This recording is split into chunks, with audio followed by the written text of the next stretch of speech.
Welcome back to the Leadership Blueprint Growth Podcast. Today's conversation is with the one and only Myrna Lewis.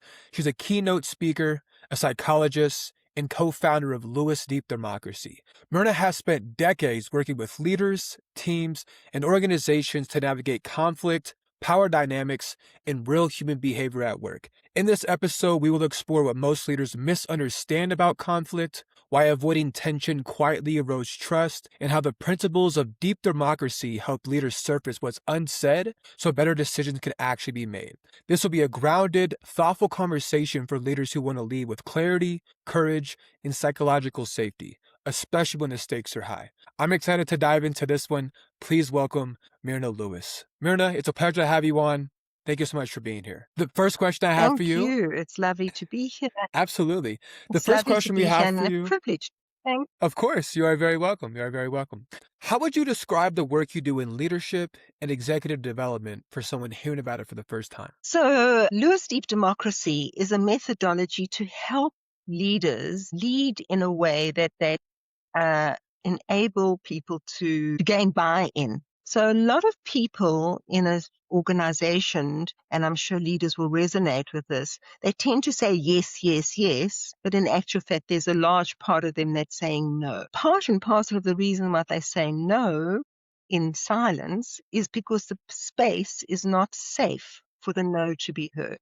So in a nutshell, for me, it's important that the environment is safe to hear the no's, to hear the things that people are not happy with, to hear the criticism, to hear the feeling of a different opinion, or to hear the view of the view of a different opinion, and to be able to be open to hearing all the different views that are taking place within either a group or a team or an organization. And if you don't listen to those views, down the line, there will be a lack of commitment, there will be disruptive behavior, and people will tend to move apart. And eventually, your organization will be very badly affected. For me, the most important thing is to start listening to the different views and to encourage people to say what I call the no, or the minority, to have a minority voice, that it's safe to do that. And inevitably, when different views are allowed and people are encouraged to voice them, there will be differences of opinion. And that's where a lot of leaders, not only leaders, but people in our society get stuck. Because in that point in time, there's a sense of there's tension, there's the potential of conflict, and people shy away from that. Most of us are not used to or don't like tension and conflict. I would say almost 80% of our population group really avoid conflict and tension. So at that point in time, what tends to happen is that the person who's in authority will take over and decide for the group. The leader will take over. And in a way, the wisdom that is in that minority voice is often lost. So once you've learned to gain all the views, it's then important to learn how to deal with the tension of resolving the differences of opinion between people to come out with what I call the gold or the wisdom that lies below. And in that way, you get the unconscious wisdom of the group. So the first thing is that the leader needed to do is to recognize, one, that even though they may be incredibly intelligent and used to or know their environment, they're the person who's been involved for so long, that they tend to think that they have all the answers. And in reality, if you want all the answers, they're not in one individual. They're in the collective wisdom of the group. And there's a lot that's happening in that space. So the first thing is for the leader to recognize, I don't have to have all the answers. And by the way, that in itself can be quite freeing. It's a sense of, wow, I can look to others and collaborate more and relate with others and find the answer. Then the second most important thing is to recognize that the answers are not going to be in agreement necessarily. Views are not going to be in agreement with mine. So how can I allow and create the safety of space to enable people to say the contradictory statements or the no view or a different view?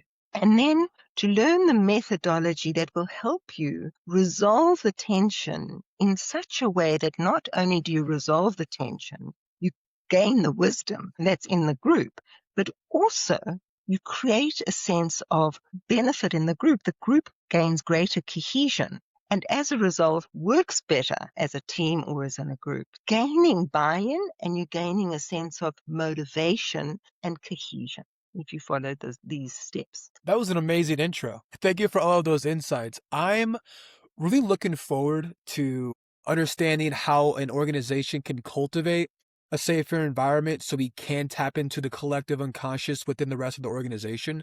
But before we dive into that, can you take us back in time? I would love to know a little bit more about your upbringing or maybe early academia days. Was there a pivot point, or not a pivot point, a definitive moment in time that led you into performance psychology? Was it a gradual process, or did you know from an early age that this is exactly what you wanted to study? So I knew from an early age, having had very difficult childhood, particularly with one of my parents who was mentally ill and struggled emotionally and physically. I knew from a very early age that I wanted to help people. And with that, I was trying to find, when I was choosing a career, how to study in a way that I could afford it financially, because we were also financially impoverished as a family. So I had to support myself and also study. And I studied through what was then quite a famous and still is a very famous university in South Africa called UNISA,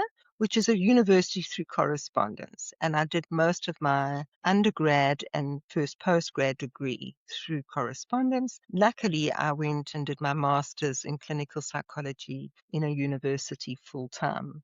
And that was quite fascinating for me. It was lovely. And I think that my work, literally from the time that I started working as both a social worker and then later as a clinician, I was very fascinated by group and group dynamics. And I specialized in this area and then subsequently became, and it was very, very unusual in South Africa, to have a clinical psychologist who really is dealing with people who are emotionally needy, to then go into industry. But I was specifically invited into industry to help with, at that time, what was known as executive stress. I mean, it was given a nice name and a frill. And I was very, very blessed to have that opportunity because it allowed me to enter the world of business and learn. I went on a fast track of self-learning through what I was doing. And I was working in a multinational, which was a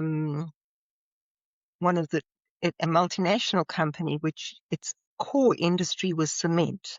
And I was then learning very much a man's world. And given my age, I'm now in my early 70s, men's world and women's world at that point in time were very, very clearly prominent. And that was reinforced by South Africa's tendency that everything was compartmentalized.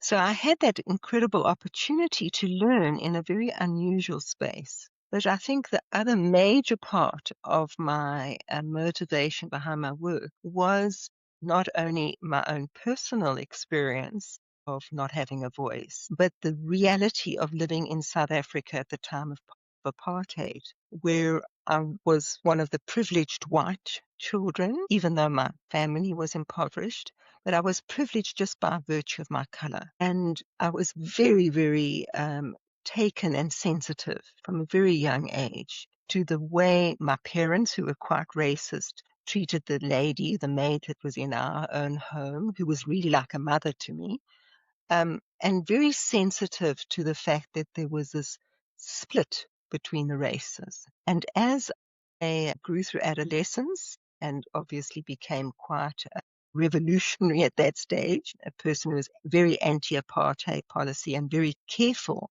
of how to state it openly, because if you were very open, you'd be imprisoned quite quickly. But when there was an opportunity which came subsequently to working with race directly in my country, I literally just responded to this call with all my heart and soul.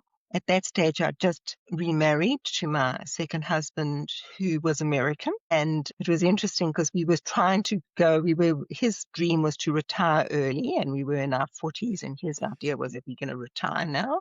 And then we got this call from this large organization who had heard of my work in industry and said, look, we've been told that you can really help us. We're about to try and work on the hierarchy in this organization. We realized that hierarchy is reinforcing racism, which it did. It was the way that South Africa handled racism. We had hierarchies which allowed people to know where they were in relation to the workspace. And the hierarchy in South Africa until the end of apartheid was that if you were a person of color, you could not go beyond supervisory level. So people of color were definitely at a lower level on the rung. And I was approached with this very large organization to say, we want to get rid of the hierarchy in order to start promoting the new South Africa that's going to come in. It was still about to emerge, where we're going to deal with racial tension. Would you help? And for me, it was like, not heaven, that's the wrong word to talk about, but a feeling up. This was my passion. This is what I really wanted to do.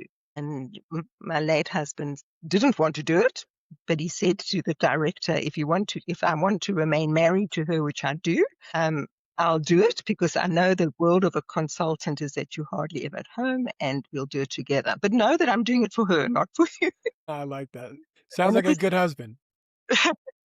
And it's interesting because at the time, this was a long time ago when apartheid was changing. And at that point in time, I think South Africa symbolized the racial problems and tensions. And we were the country that people could project their own racial tension onto. So America hadn't started much of its own racial tension resolution.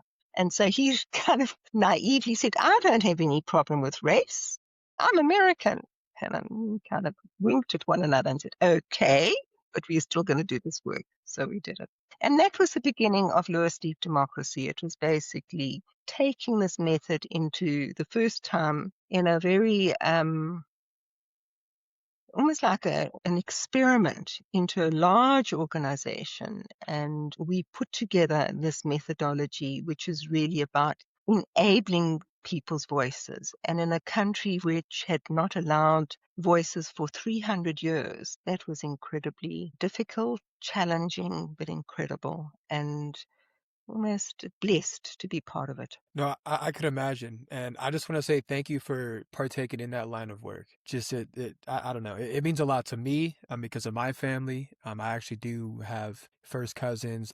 I've dated girls who were African American or Black. So you working in that line of field actually means a lot to me.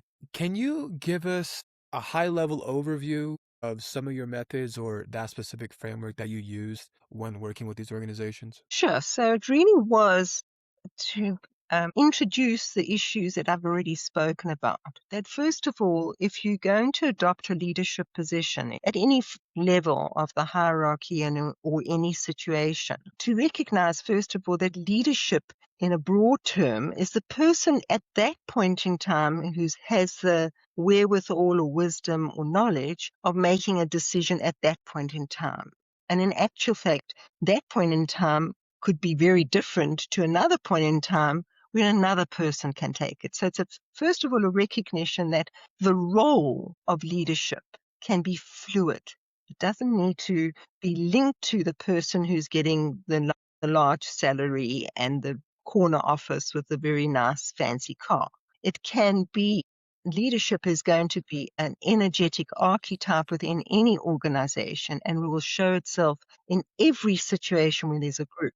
Even a group when there's small little kids in nursery school, you'll find the child who will be more of the leader suggesting certain things that the group should do. Or if you go to an old-aged home and the old ladies are knitting, the person who suggests that now it's time for lunch will be the person who at that point in time is in the leadership position. So first of all, to recognize that leadership is not vested in one person. And then to recognize that if that's the case, that the best way to work is to enable more people's voices to come out in relation to any issue where they can have a view. So there's certain issues that you're not going to have a view. There's certain spaces in an organization where the company, and depending where you are in the hierarchy, and hierarchies do exist, you may not have a view. But in those situations where people can have a view, it's really great to give them the opportunity to give their viewpoint, to add their views. So we have developed tools which people can learn, where they're encouraging the different views to be voiced by encouraging that sense of safety. So this is what we teach. We teach how to do this, how to create that sense of safety. And as I said before, then with that, we also teach people very practical, pragmatic, easy to learn tools where they can help people resolve the tension that occurs when there's differences of opinion. And we also explain to people that if you don't resolve the tensions and you don't work with these issues, they don't go away. They're rather like cancer that's eventually going to explode. It's imperative that if you're a good leader today, that you recognize that one of the most important things that you're doing is not leading through content or through decision making on your own, but you're leading in a way that you facilitating decision making between others, including yourself. So you're going to bring in, and we give you those tools to do that. And as I say, we've got these specific tools that we train you in, and they're very useful and easy to learn. They're not difficult. So, Myrna, is it okay if you give us like a high-level overview of some of the methods or frameworks that you incorporated into these other organizations? Lovely. So in a way, we have a training course for this. And so just if anybody is interested, we can organize to help them learn this. So we've got a very clear method. And the clear method is fulfilling the things that I spoke about right in the beginning, which is, first of all, recognizing that the leadership position is a position. That yes, a person is paid the high bucks and given the very top corner office and the good limousine. But in reality, that person, the best that that person can do is to actually facilitate the leadership position or the decision-making position to occur between everybody, to gain the wisdom that's there in the group. Certain decisions you can't, and that's given, but the more you can, the better it is, because not only do you gain the wisdom that's there, but you also gain a sense of cohesion and safety in the group. And we've got definite tools that we teach people around how to do this. One is what we call the check-in. I'm going to say that again because often with my South African voice, it sounds like chicken. So I'm going to say it again. It's a check-in. Okay. And the check-in is really a way to start any meeting. And it's not to take time for the check-in, but to actually recognize that if people land in a room in a very short way, taking a little bit of time to do that, then they're present. Otherwise, they're kind of moving from one place to another and not necessarily present in the room. And without their presence, you might as well not even have a meeting. The second part of that is that often, and we found this particularly in businesses where I did a lot of work with project teams, international and national project teams, where there's lots of people who are in a major project. So, for example, road building or a dam building project. And obviously, you've got lots of different technical people there that they tend to have an agenda where there's 15 or 20 people on a Zoom room or in a meeting room, and everybody has a little bit of time to talk about their project. And in actual fact, that's a total waste, it really is, of incredible time, because most people tune out when it's not their turn because they're not that interested. And more particularly, what we found was that the issues of problem areas like general, when you find and you go through all the agenda and everyone's tired, we now ask, is there general? What's under general? And nobody's interested because we're all exhausted. So we're trying to get out of the meeting as soon as possible. But in actual fact, during general, there's often the time that a person will come up with an issue that's linked to a major problem. And so what we've done in our check-ins is we've done them in different styles. As you learn the method, you learn different styles. But one of them is just simply to start with general. Start with, we have an agenda, but is there anybody who's got anything that's more important to discuss or want to add to the agenda before we started. And we discovered, by the way, that just doing that, we didn't only save in terms of frustration and energy, but we actually saved on the bottom line, because the issues or the problem difficulties that emerged were now being sorted as opposed to not sorted. So it's these little shifts that help. So right from the beginning, we get people to be recognized as individuals, that everyone is important to be in the room and be present. So we do a check-in. We train leaders in how to actually invite the no, how to make it safe to not just give their opinion and say, this is my opinion, isn't it marvelous, and get the accolades, which most people are tending to do because the leader is important, and so I want to be on his or her side, which is fundamental human behavior, and we're not going to change it immediately. So, but if the leader themselves can kind of move into a situation saying, this is my view, give you my view, but I'm now very interested, and you need to be truly interested, because if you're going to do this as a game playing, it's not going to work.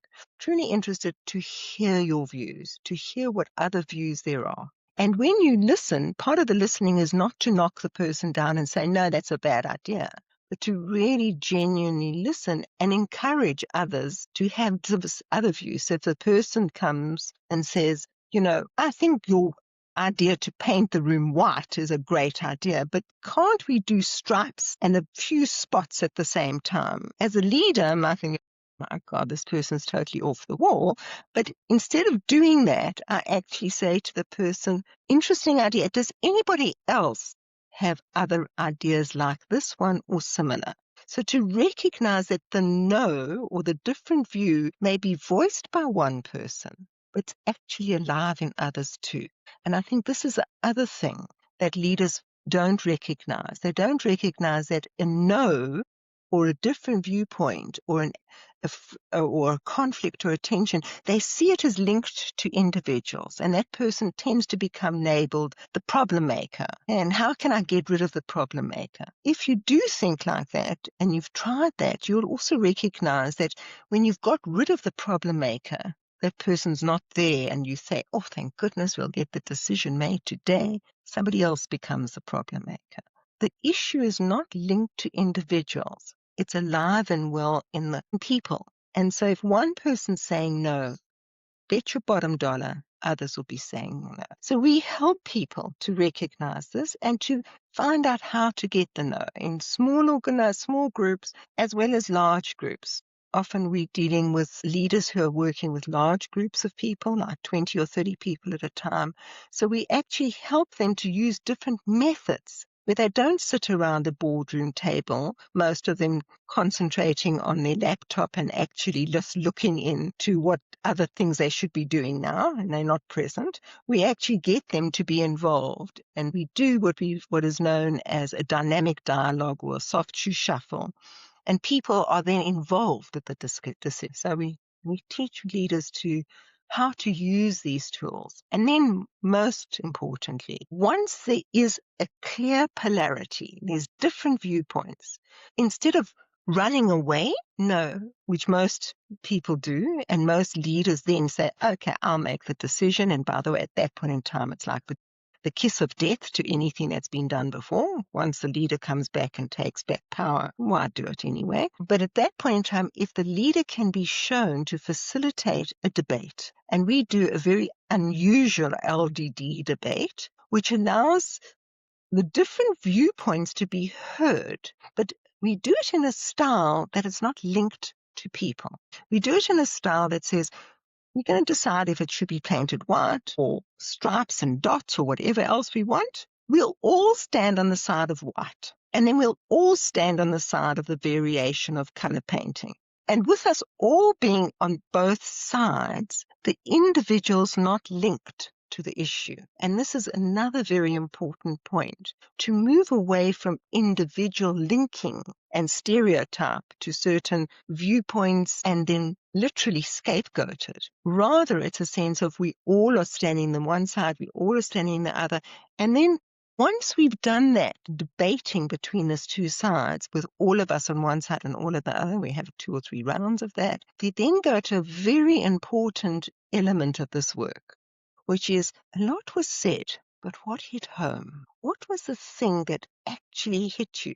And the people in the group will all say, if it's a small group, each one will have a turn. If it's a large group, we'll do it in a style where people will put up their hands if they have similar views. And then from that wisdom of what hit home, we actually do a quantum leap. We don't do a regular Newtonian type of this equals that. We move into a quantum world of innovation and different and change in thinking. And at that point in time, the decision that's made is made of everybody's piece of wisdom. And that's what we do. So these are the basics of what we teach people to do. For those of you that are listening to this on Apple Music or podcast or Spotify, I am truly smiling ear to ear. Myrna articulated that so well. I want to stress how vitally important it is as to what she is saying. And maybe, Myrna, you can articulate this better than I can right now. Can you illustrate a picture of what it looks like when that is not done properly? When we are not tapping into our team or our staff, when I have a dictatorial leadership standpoint. Can you paint that contrast? Thank you. Go. Sure, sure. So in a way, I'll talk about another one of our tools, which is known as the resistance line. So another thing we teach leaders is to recognize resistance behavior. And resistance behavior is when I find I don't have a voice. Now, literally from the age of 2, when we begin to develop our sense of self, we have a tantrum when we're not given our, no, and the only difference between the tantrum of the 2-year-old to the tantrum of the person in the room, the financial advisor in the room at that point in time, is it's not as screaming and as loud and as real. But it has the elements of the same thing. Show the degrees of this resistance. And it starts literally from a joke through to excuses, through to lack of communication, and finally to a strike, and finally to separation. And from a worldview, so yes, I do a lot of work in relation to helping businesses and organizations improve, but my own personal philosophy is very much based on a deeper spiritual belief of that ultimately we need to recognize that we need to stay connected. That what we tend to do as individuals is very quickly leave. You don't agree with me, we leave. And the moment we start that disconnect, we actually move away from a very important aspect of connecting with one another and learning more. We then stay stuck in our polarized positions. So coming back to the resistance, we show how people to be able to recognize the resistance and to recognize that above all, you want to try and resolve the resistance at a level when it's not too great. And one of the pointers is when people stop talking to one another. You know, the typical kind of business meeting where we know that so-and-so doesn't talk to so-and-so because they've had a fight, and they probably don't even remember what the fight was about, but they had a fight a long time ago. By the way, we see this in families. You know that you can't put on Uncle Fred together with Aunt Matilda because they had a fight. By the way, they're now kind of quite old and probably have lost it a little. They can't remember what the fight's about. But you don't put them together.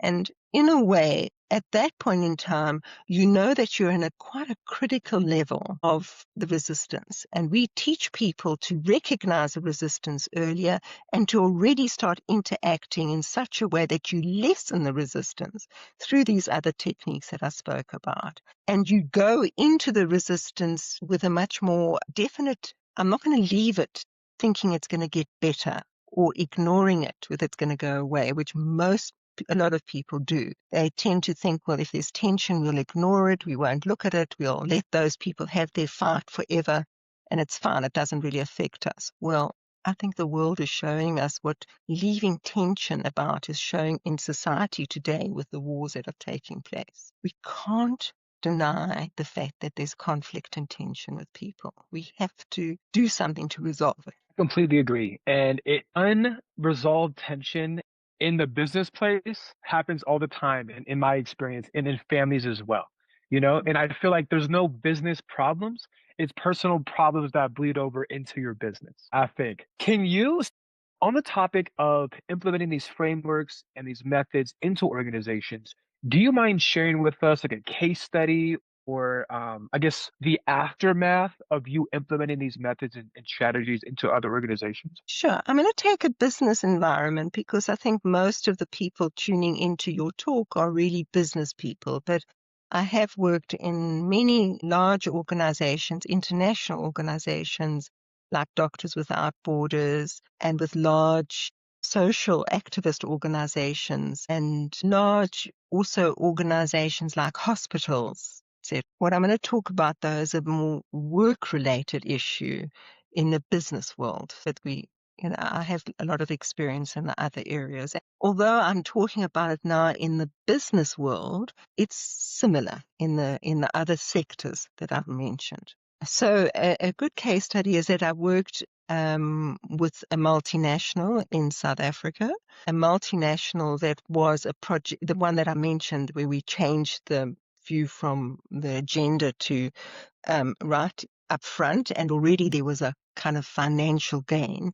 But more specifically, this organization was growing fast. It was they were very popular, or should I say, they were going through a very popular time and stayed popular.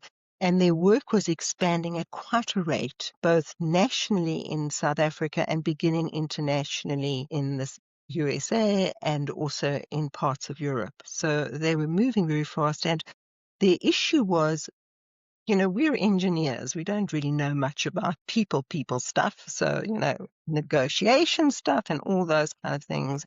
Yes, there were experts that we could have brought in, and we at times did bring in terms of certain areas, but primarily what I taught the top executive team, and it was a team, each one was responsible for a large sector in that organization, but each one of them were taught this method, and that's where we started. We actually started, it was funny because I was asked to come in because two of these executives have started talking to one another, and they were very important to one another in the team. And the CEO had heard something about this funny lady in South Africa who does this work, and I got this call, and could I come and do it? So I went and did it, and that I resolved the tension between these two people and through the methodology, and then was asked to come and meet the board, and we started working, and I taught the board how to use the tools within their own meetings. And they started, obviously some were better than others. It's not to say that everybody loved it, and there's definitely a sense of some people love this work, some people can't stand it, especially if it means that you're going to have to give up a lot of your own personal power. And some of them, it was mediocre, but we bungled along. But I think that the crunch hit when, due to the expansion that they were going through, they recognized that they needed to merge. And now this was a big problem. And with that merging, there was going to be obviously shifts in their own board in relation to what was going to take place in the future. For me, the highlight was being able to have a 2-day strat meeting around this issue of who's going to be who's going to give up their power, and who's going to lead. And by this stage, we had got so used to the process, they trusted the process to help them. And in my mind, it was one of the most, they came out of that 2 days with a real sense of buy-in to who was going to give up their position and who they were going to be under in relation to one another, with a real sense of this is going to, and that was internal to this organization. Their suggestion, and I totally agreed with it, was to take it further to the merging organization, that we could then spread this to the merging organization, which we then did. But for me, the highlight was seeing it in this organization, because I'd been working with them for about a year, and this came out so beautifully. I'm aware, having done research at the time, sorry, I'm sure it's changed now, But at the time, I'm aware that most mergers are seen on this paper as fantastic, but in actual fact don't work. 90% of them fail. And they fail because so many people lose their jobs, and particularly because of the statement to people at some level, we're all going to be the same, which is bullshit. We're not going to be the same. And ultimately, we're going to move and change. And that's going to go down the organization. It's not only going to stay at one level, but we also need to recognize what happens to us with it. What happens to us is going to happen to the others. And so we were able to really prepare this organization. It felt, just thinking back, it was a privilege to be involved with them. It really was. Absolutely. Thank you for that case study and for the, I guess, aftermath or the results there. It is my belief that yes, you do need an ego to become a leader, to become great at what you do. I think the problem with having the ego is when you lead dictatorially or when you act as if it's my way or the highway. Again, my belief is that a true leader will humble themselves to get the most out of their team. Do you want to kind of expand on that? Or let me phrase it this way. What would you say to someone who is leading in a my way or highway, very dictatorial style? What would you say to them to maybe open up their mind to leading a different way to get more out of their team? Yeah, you got it. Well, first of all, I'd say to them, congratulations for taking on so much. Life doesn't have to be so heavy and so difficult, and maybe you should try. You often in that situation, there's spin-offs. The person who's leading in that style is taking incredible accountability and terrible responsibility. Home life is suffering, and they're very, very stressed. They're usually an A-type personality going around and doing things at incredible speed, but at the same time burning themselves out. So the first thing I'd say to them is, congratulations for doing so well, but as you grow and develop in your organization, there's going to be a limit to how much you can do this. And in order to grow, ultimately, if you're a small business and you can get away with it, go for it. But even when you're getting away from it, you're going to have the resistance. And what you're dealing with is that resistance. Management, I think, is 10% is actually on the technical skill and 90% of the people skills.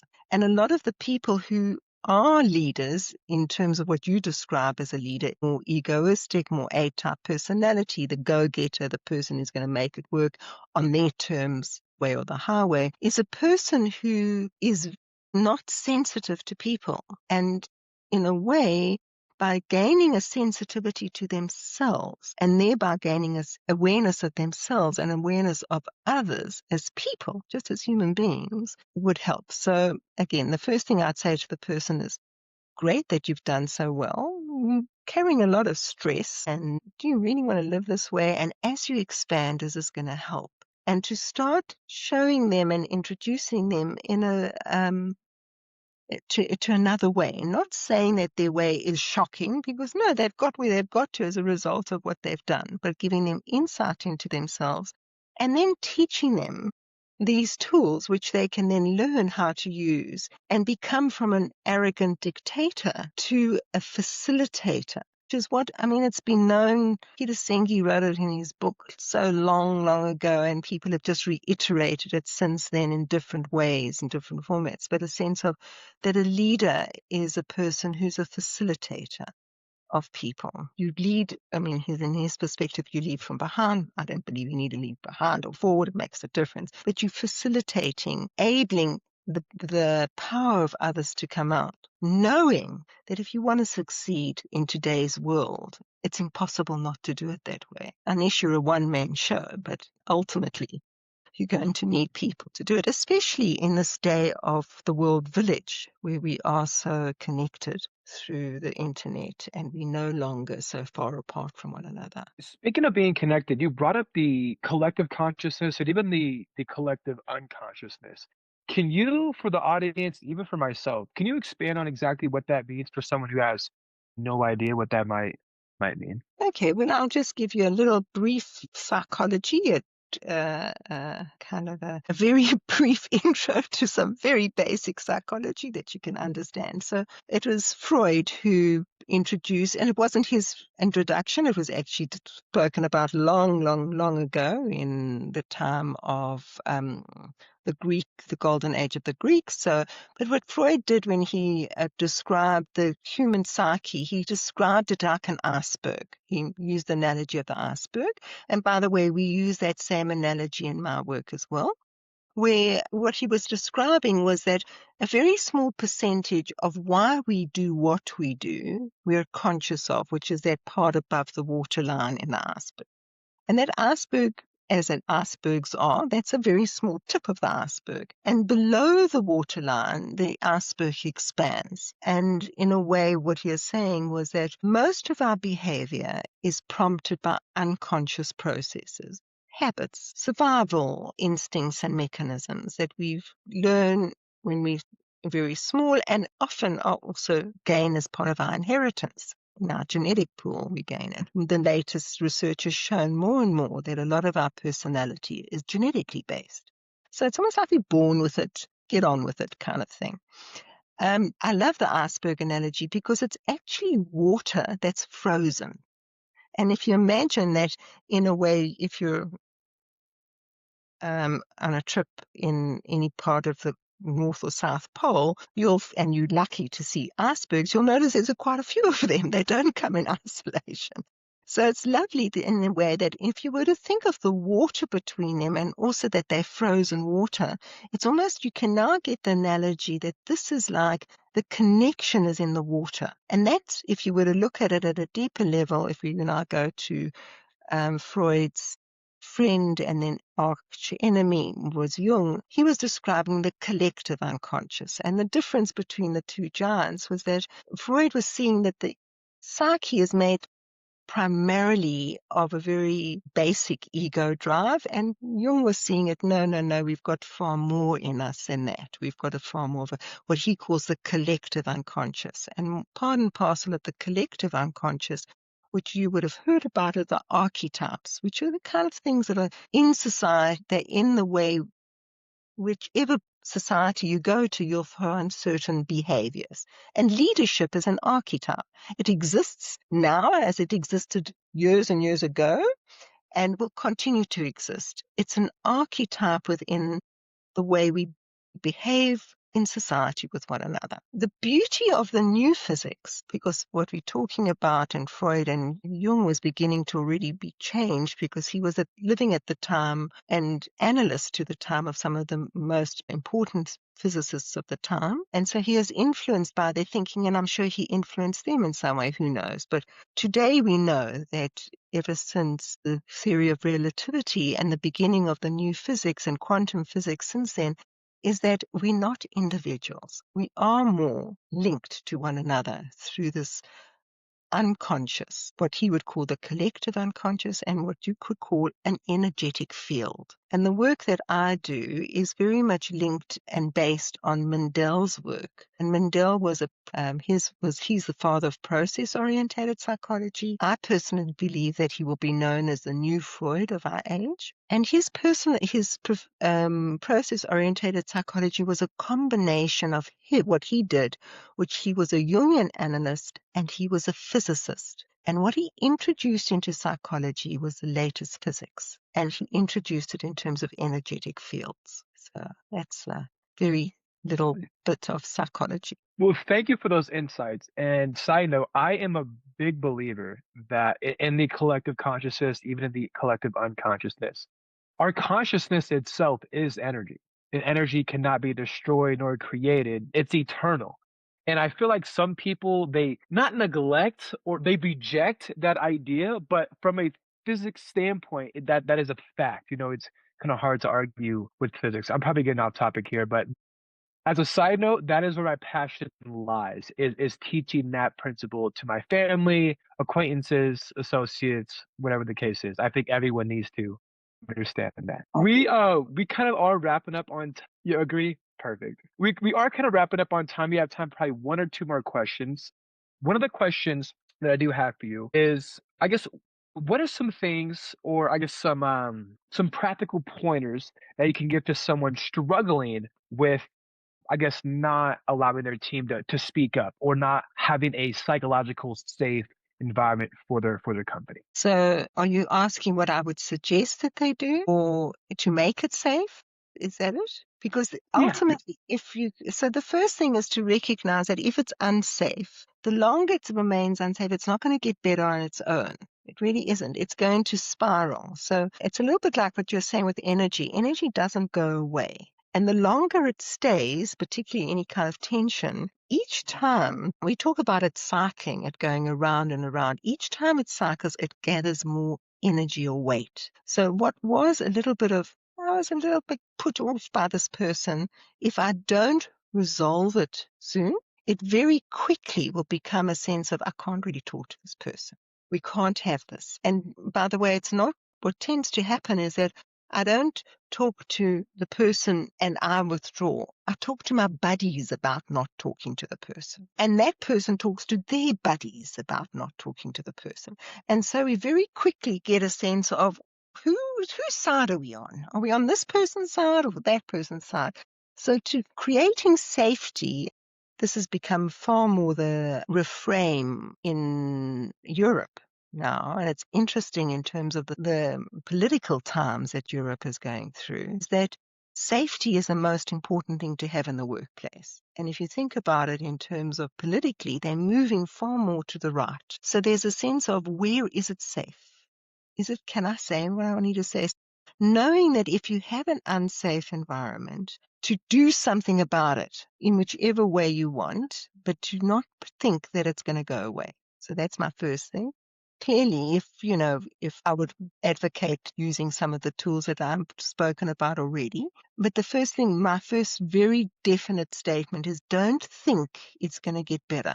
It's going to get worse. And that worsening will happen pretty quickly. It's not going to take too long a time before people stop talking to one another for whatever reason.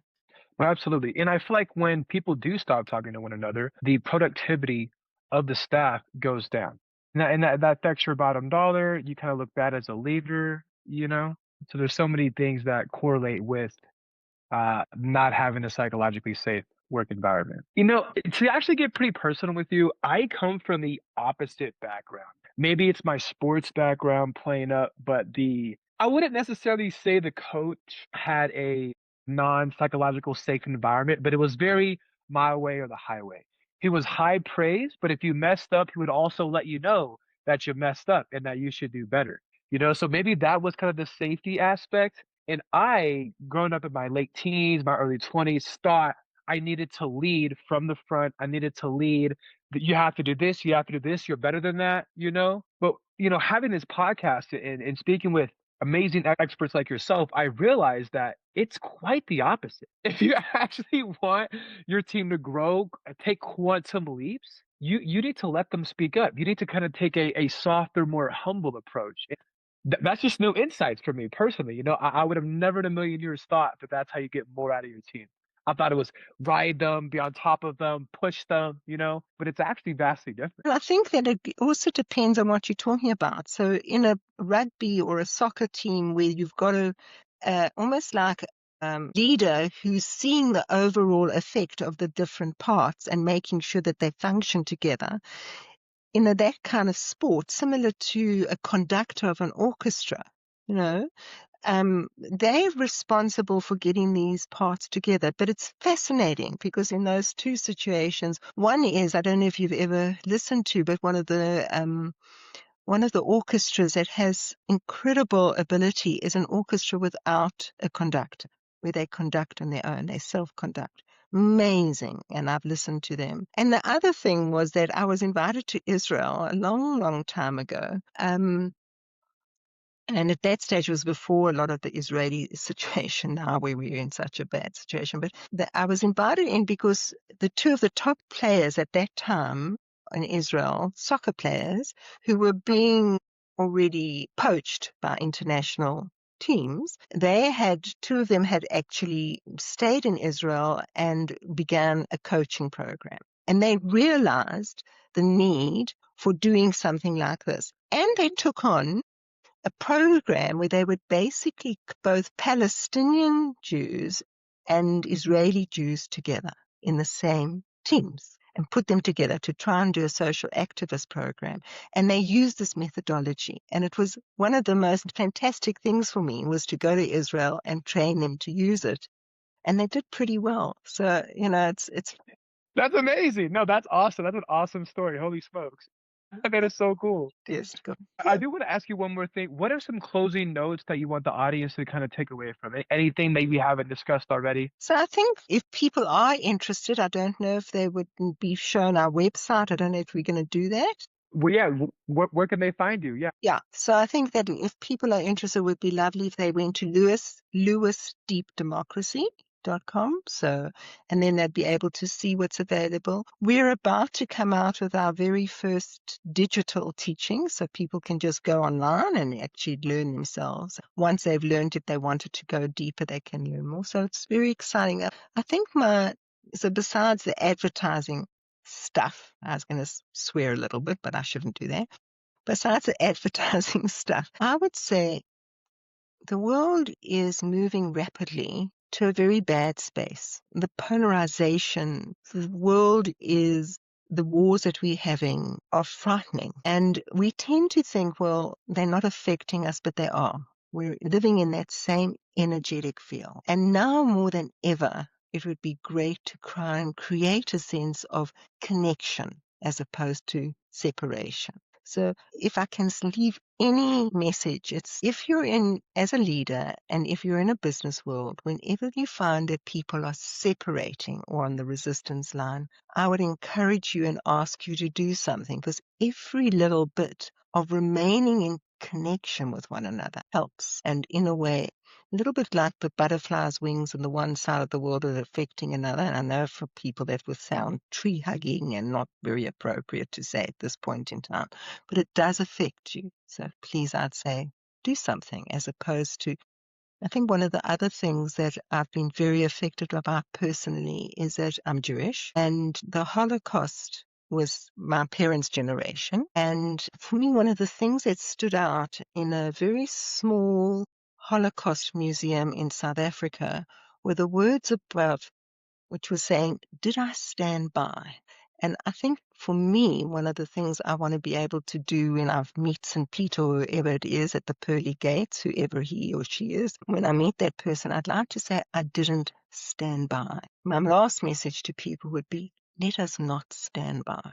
This world is moving and we are part of it. Don't let's stand by.